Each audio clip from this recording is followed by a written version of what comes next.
You're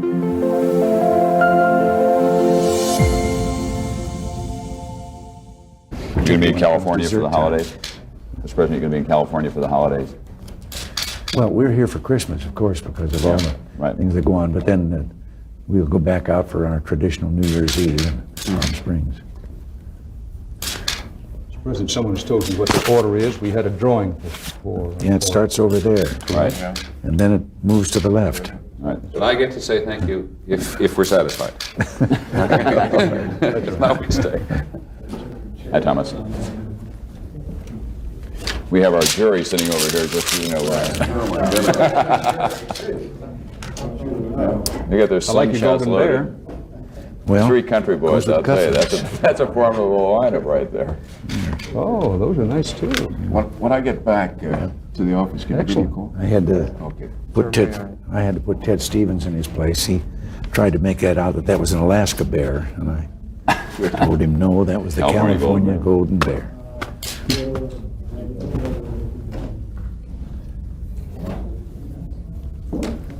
Mike Wallace was telling me the most wonderful stories about Mrs. Reagan's mother the other day when they worked together in Chicago. Yeah. She was, I don't think there was a policeman or a fireman in Chicago that didn't know her. Yeah. She was once chosen kind of the woman of the year because of her participation in all kinds of things. But if we've got a minute here, I will never forget the day that Nancy and I pulled in the morning in a blizzard, a night train from New York into Chicago, and the train was parked way down from the station, and not a red cap in sight. And the porters put all the luggage out the whole length of the train, and there we were trying to find our luggage and all of this, and I looked up, and here came her mother, arm in arm with 2 red caps. And as she got closer, you could hear that she knew them. She was saying, "Oh, your daughter Ellen, where is she now in school?" and so forth, and said, "Oh, my son and daughter, would you mind helping me?" She was kind of salty, I gather, eh? Oh, she could be that way, yes. Yeah. A little intolerant of people that tried to put on airs. I don't know whether you heard the story, Mr. President, of the new temporary mayor in Chicago, Mayor Sawyer. They had a wonderful interview yesterday, one of those things in radio. Unfortunately for us, it was strictly a radio interview. That it's not all that unusual in Chicago, of course, but one of the local newspaper reporters counted up, and he has 27 blood relatives on the payroll, on the city payroll. And the intrepid reporter went out to the house and asked this lady, expecting to have some trouble, but she was very refreshing. The whole interview was, maybe 20 seconds in which he said, "Is your name so-and-so?" "Yes." "Are you related to Sawyer?" "Yes." "Do you work for the city?" "Yes." "How much do you make?" $36,000 a year. "Did he get you the job?" "Well, of course." She said, "If he can't give jobs to his family, what good is being a counsel?"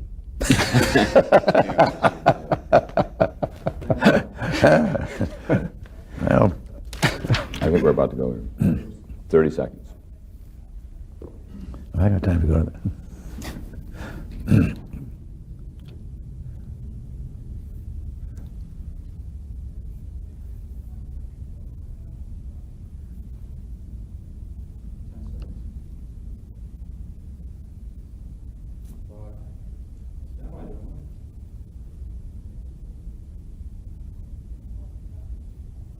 Mr. President, by the luck of the draw, I have the first question this evening.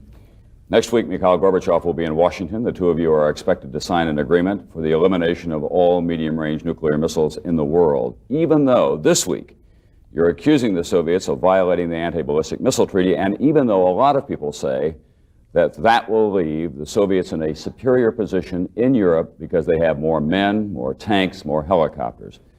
Now, if this were another president making this deal, wouldn't the old Ronald Reagan be the first to speak out against it? No, because I think this deal is different than anything that's ever been attempted before in arms negotiations between our 2 countries. For one thing, this is the first Russian leader, or Soviet leader, I should say, that has ever expressed a willingness to eliminate weapons they already have.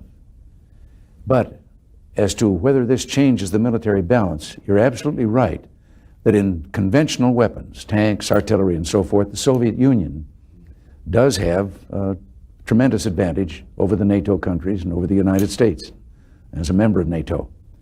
But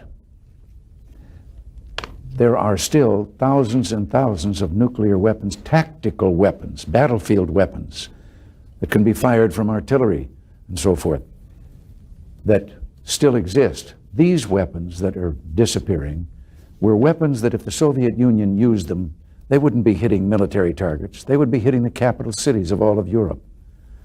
And if it comes to the point of us negotiating, as I hope it does, one day on those battlefield tactical weapons, then conventional weapons must be negotiated as well.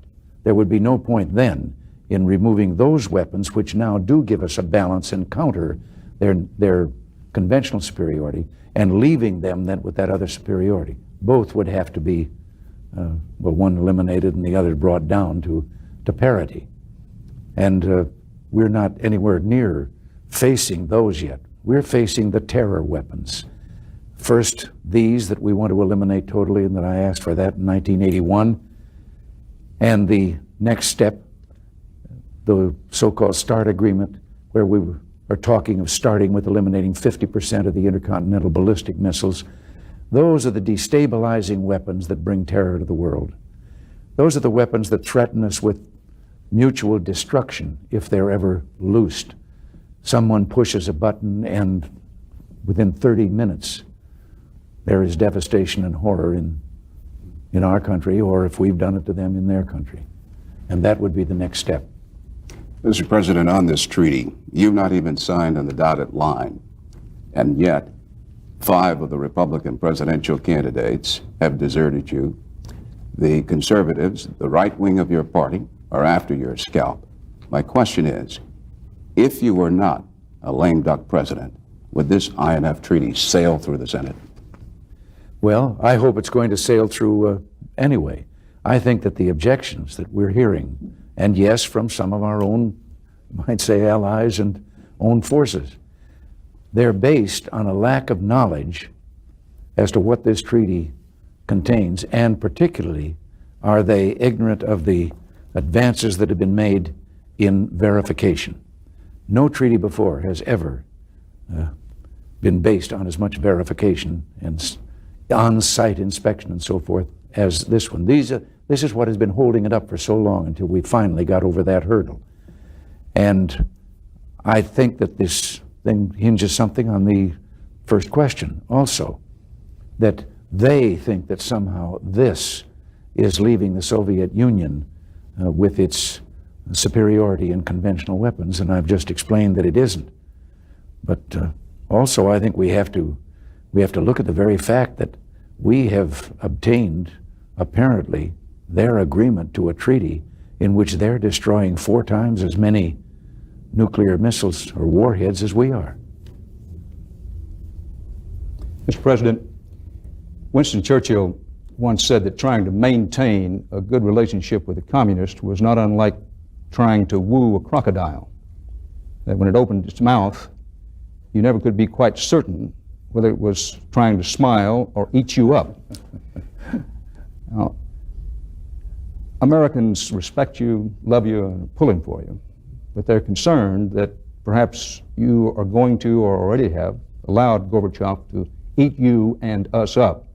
We have a new CBS News New York Times poll out tonight, and it indicates that the majority of those polled, 45%, largest number, are convinced that you'll make too many compromises to Gorbachev. The question is, what assurances can you give?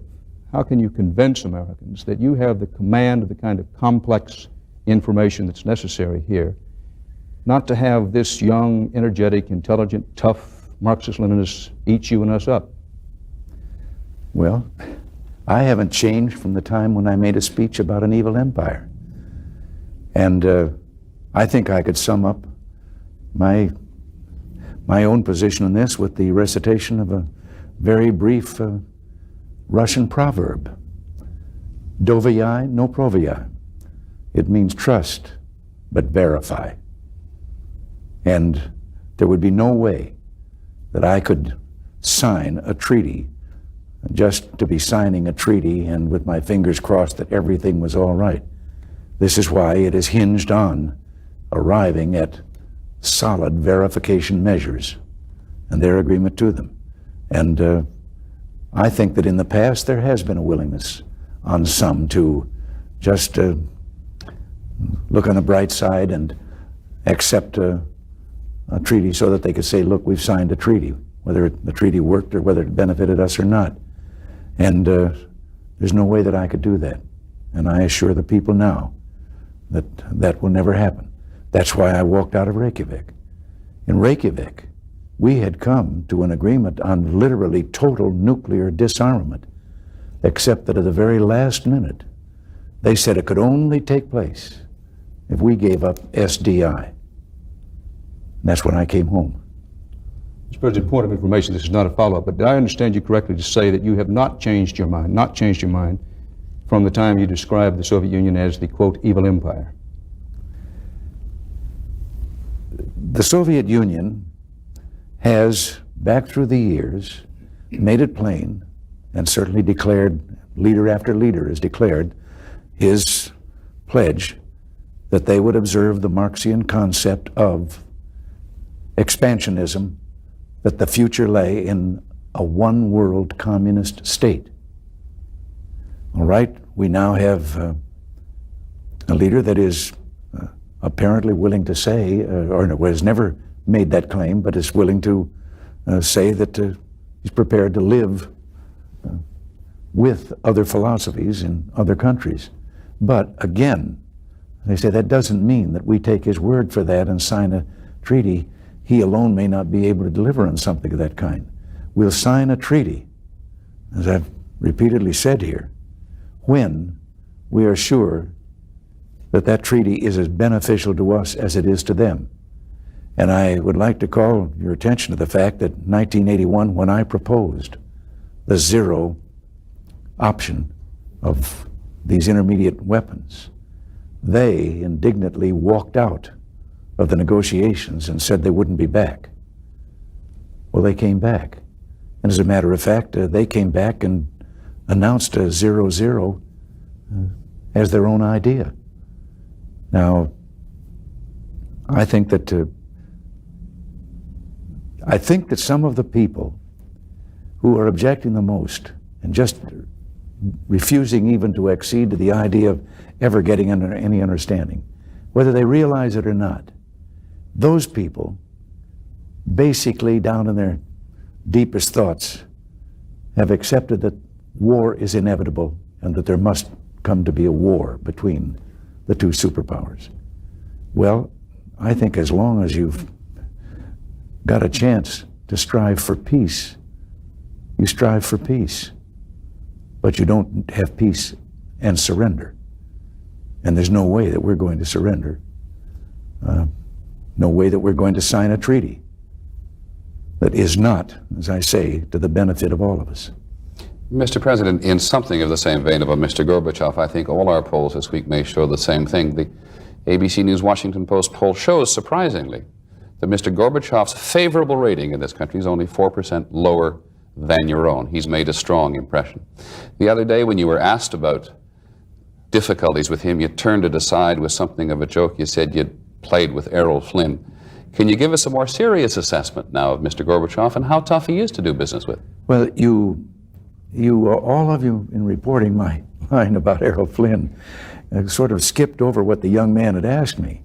He had made it out that you'd all built up Mr. Gorbachev to the place that didn't I have some concern about sort of standing up there alongside him and being, well, he'd be the scene stealer and so forth, and that's when I couldn't help but say I co-starred with Errol Flynn. And, so that's all that was about. But with regard to those poll figures, in polls I have to say, you have to know what questions are asked and how they're being asked. Because our Dr. Wirthlin, that I think is finally the finest and on the record pollster in the nation, has just more recently taken a poll. And he found that 56% of the people in America support the treaty, and SDI. And then, when they heard his interview and him admitting that they too were working on an SDI, that figure went up to 71% of the American people want strategic initiative, defense initiative. So, Mr. President, we learned again this week that Mikhail Gorbachev has a very hard-line view about human rights in his country and a very distorted view about the human rights equation in this country. Mm-hmm. He seems not to understand firsthand the depth of feeling in America and even in his own country about the need for people to have freedom to come and go as they please, to live in dignity. Could you not bring that feeling to him by inviting some refuseniks to the state dinner next week so that when he is your guest, he can meet them firsthand? Well, I'm sure that there are going to be a number of people at that dinner who have different views from him. Whether that's the place, though, for what you're suggesting, I don't know. But I do know this, that we've talked all this time here on disarmament and virtually this single treaty. But that is only one of the four major courses that we're going to be discussing with him, as we have on all the other occasions. And that is human rights, one of them. And we have made some headway. There has been an increase. A number of the so-called refuseniks who have been allowed to come to this country have been requests by us by name, in which we have named individuals that have come to our attention. And but we've got to go further. What you first suggested there. We've got to make them see that the full human rights, the rights that they agreed to in the Helsinki Pact, have got to be observed. The right of people to live where they want to live. And perhaps we can point out in our discussions that we're not trying to interfere with their internal workings as they have. That's the answer that they've given so many times to us on this particular subject. But maybe we could make them see that if their people had more of that glasnost that he's been talking about, they wouldn't want to immigrate. I'm quite sure that there are people there who love their country, but it's the manner in which it is being run that makes them think they have to go someplace else. But what, for example, how much emigration on the basis of religious beliefs would there be if they would simply repeal the restrictions that they've imposed on various religions and admit that people can believe in God and worship God in their own way, whatever their denomination might be? And as a matter of fact, people who have been there and people who have a reason to know, not just tourists, have said that there is a growing desire on the part of the Soviet people for the right to worship. And maybe in all of our meetings, maybe we could help him understand that and help him get his glasnost. Part of the problem on human rights, it seems to a lot of people, is that we have no effective pressure on them, no linkage. And you have been talking here again today about the need to reduce long-range missiles by 50%. Plainly, Gorbachev is interested in that. If you can work out an accommodation on SDI, the Strategic Defense Initiative, and work your way toward a 50% reduction in long-range missiles, would you sign that if there were no measurable, significant progress as well in human rights by a set standard? Well, as I have to say, I think these things, you shouldn't link these various programs, but we will be working just as hard with regard to human rights, just as hard with regard to the regional things such as getting out of Afghanistan, and pointing out that if he means his desire for a better, more open relationship between the two countries, then these are things that are essential to that, and that he can come closer to what he expresses as his desire if he meets us halfway on these other issues. Mr. President, do you suspect that Gorbachev thinks he can do a snow job on the American people? I have no way of knowing that. I have to say this, in favor of him on this thing, that I have felt that have been born and raised within the Soviet framework. I have felt that he sincerely believes in that philosophy, and also believes a lot of the propaganda about the Western world and about our country, that it isn't just spouting off about shortcomings here in this country. He really believes them. That's why I am desirous of having him be able to come to our country. He has never been here before. To come to our country when it is not a summit, but when he would be free to see what there is to see in this country. I'm a little frustrated when I think you couldn't take him to see it, because then he'd think it was all staged, because he sincerely believes the shortcomings that he discusses of ours. And I'm still going to hope that the other can take place. Because arms control is such a crucial part of your legacy, INF here in Washington, possibly, a START agreement in Moscow. If you do not go to Moscow next summer, given your legacy, will it break your heart? Well, I think I'd stop short of that, but I'd be very disappointed. And I just don't think it's going to happen. I think that we're going to have a meeting in Moscow, and I think there is a reasonably good chance that we will make another gigantic step forward in the elimination of nuclear weapons. Mr. President, you said that you watched Tom's fascinating interview with Mr. Gorbachev the other evening. Yes. Would you assess for me your personal opinion of his truthfulness when he talked about Afghanistan and the extent and causes of anti-Semitism in the Soviet Union? Well, as I say, I have to believe that he believes their own propaganda. He grew up with us and hearing this. You believe that he believes that he has 115,000 troops in Afghanistan committing genocide almost daily simply because they were invited in there? Well, you must remember that there were other leaders under which this happened. He inherited that. And those leaders are the ones who had created the puppet government. Now, whether he knows that, to what extent they did that or not, I don't know.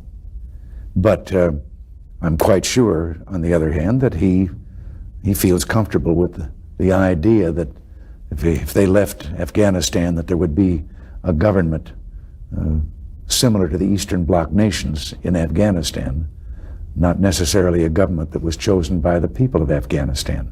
Well, on our side, our job is to make him see that not only must their troops leave Afghanistan, but that the people of Afghanistan, just as the people of Nicaragua, must have the right to determine the government that they're going to have in those countries, and not simply accept the present stooges for the communist world. There's a lot of talk, Mr. President, about you facilitating a Soviet withdrawal from Afghanistan.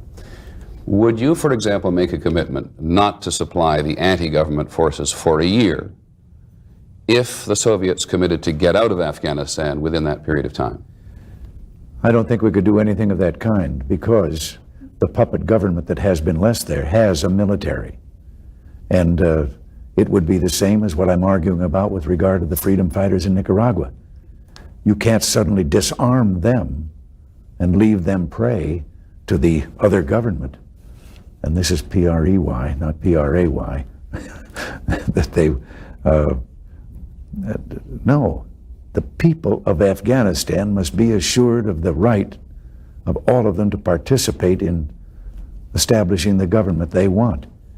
And that requires more than just getting his forces out of there. But I think that I think we have to look at one other thing here. You spoke of the need for pressure sometimes to get some of the things we want. The pressure on him is that, and on the Soviet Union is, that great military power in some almost 8 years has been unable to overpower the freedom fighters there. They're fighting on literally even terms, and it must be quite an embarrassment. Another question, sir, about withdrawal. You're very up about the INF agreement.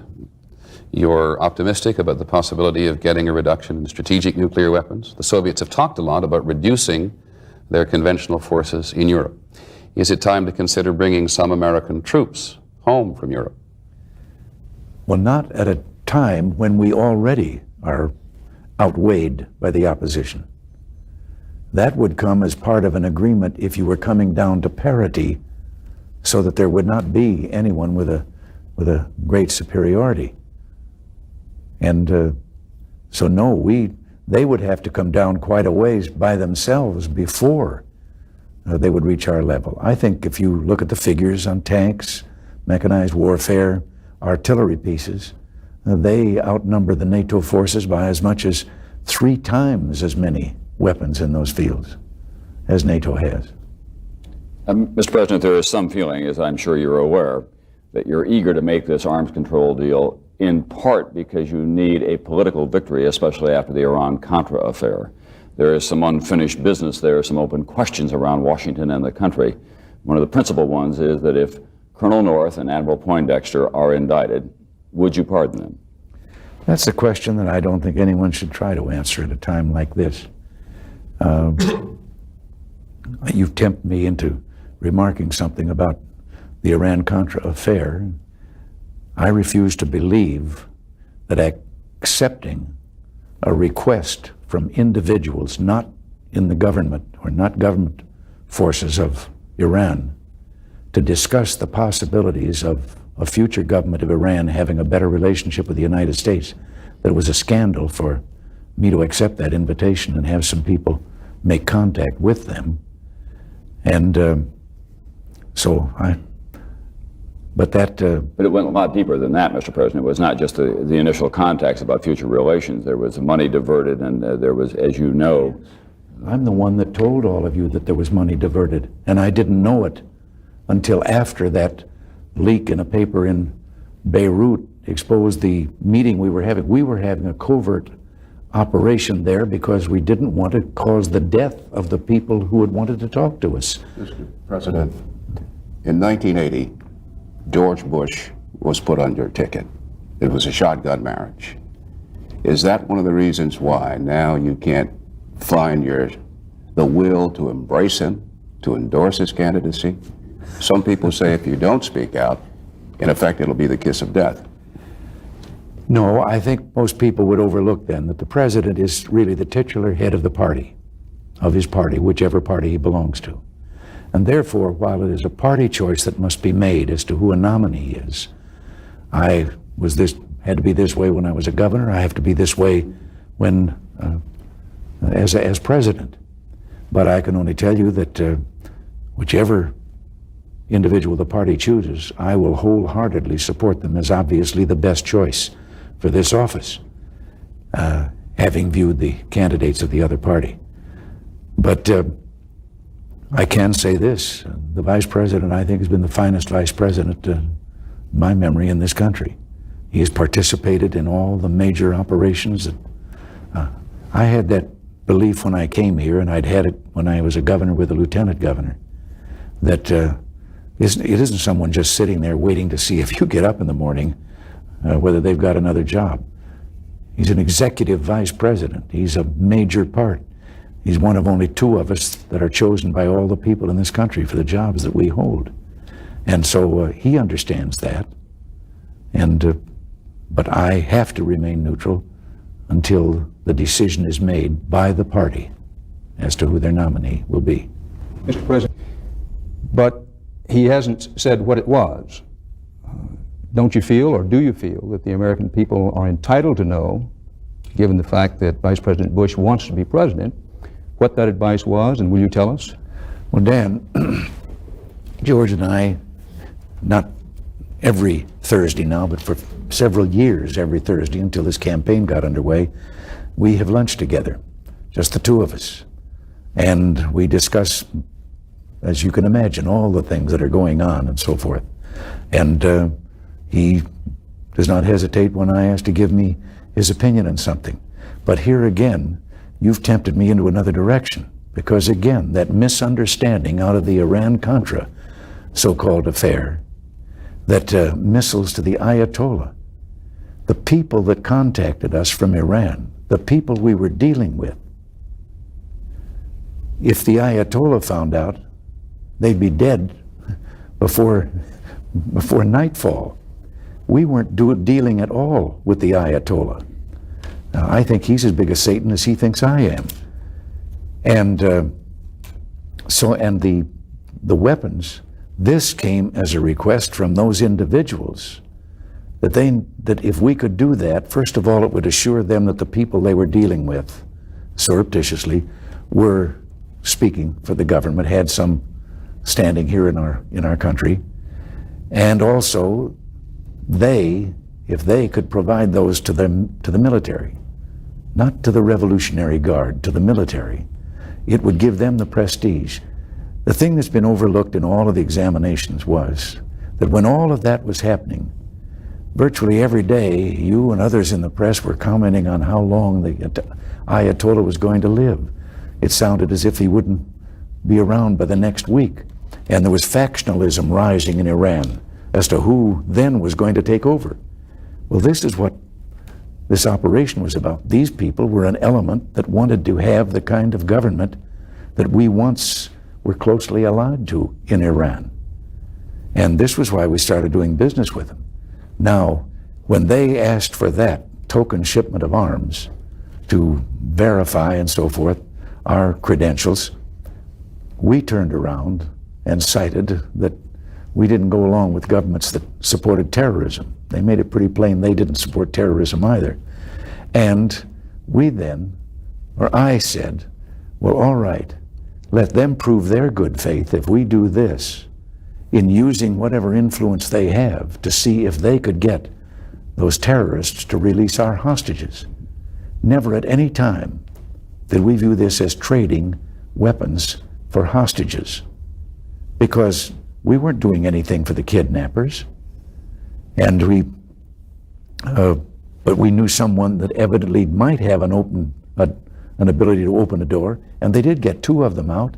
And when the news broke that blew the whole thing over, we were expecting 2 more in the next 48 hours that are still hostages. Respectfully, But now your question. I want to give way to Peter. Well, let me just finish, and then I will quick here. But what you said about George, I don't think it would be right for me to discuss what his position was and things. But there was a disagreement among our people that not that I was trading arms for hostages, but that if it became known what we were doing, it would be viewed as that. And those individuals were absolutely right, because everybody has viewed it since and misconstrued it as that we were trading as a ransom hostages for. I'd love to talk more with you about it, but we're short of time, and I want to give way to Peter. My last question, I think a lot of people's minds, sir, is about the dollar. You said not too very long ago that the dollar had fallen as far as you thought it should go, and it continued to fall. What would you like to say or do now to stop it from falling further? Well, I don't think we've done anything to contribute to its falling further. It isn't a case of where sometimes in the past, when it was certainly overpriced, that we have made efforts to balance it up.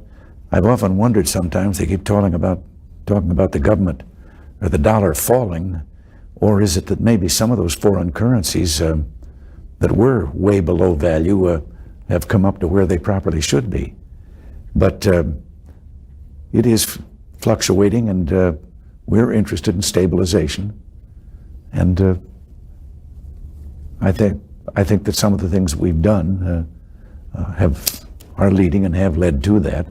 A sudden surge of cutting interest rates in some of our trading allies abroad did have the effect again of making the dollar fall, but that was their doing, not ours. Mr. President, covered some ground, more to cover. We'd like to thank you very much for joining us. Well, thank you. Thank you, Pat. Thank you, Mr. President. You said some people opposed the action with Iran because of the interpretation. Arms for hostages. Was George Bush one of those? who spoke out against it in reference to what Dan asked you? Well, I don't think under the circumstances that I should. I will let stages.